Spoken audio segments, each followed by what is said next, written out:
গতকাল আমি মিরপুর 10 থেকে মিরপুর 13 দিকে যাচ্ছিলাম। তো বিআরটির সামনে গিয়ে দেখি যে একটা গাড়িকে একটা পিকআপ পুরা লাগাই দিছে এবং সামনের বাম্পার পোম্পার পুরা ভেঙে ফেলছে। তো আমি নর্মালি গিয়ে ওখানে তাদের ব্যাপারটা আসলে কার দোষেরা দেখতেছিলাম। হঠাৎ করে দেখি যে কোন জায়গা থেকে যেন এরা আসলো, পুলিশ এসে আসলে তাদের দোষ, তাদের কিছু, তারা তাদেরকে আইডেন্টিফাই না করে আমাকে বলতেছে আপনার কি দোষ, আপনি কি করছেন। আমার পেপার চেক করছে। তো যাই হোক, পেপারের ওটুকু ক্যামেরা রেকর্ড হয় নাই।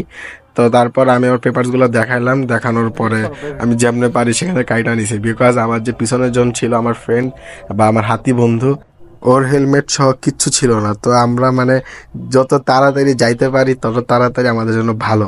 তো সামহাও এই জিনিসটাকে কোনোভাবে কালপিটে পরিবেশ করে বা কাপসি কুপসি দিয়ে আমরা সুন্দর মতো এখান থেকে ভাই বের হয়ে গেছি। তো আমার আবার এক্সস্ট লাগানো আছে যেহেতু, সো ওনারা বারবার আমার এক্সস্টের দিকে খেয়াল করতেছে, বাট যেহেতু লো লিমিট, জানি না কেমনে বাসলাম। আর এই যে গাড়ির অবস্থা, সামনের দিকে পুরো বাম্পার ঝোলা পড়ছে। তা আমি আমার ফ্রেন্ড যাওয়ার সময় ডিসকাস করতেছিলাম যে আমরা কিভাবে বাইচা ফিরলাম, আল্লাহ জানে।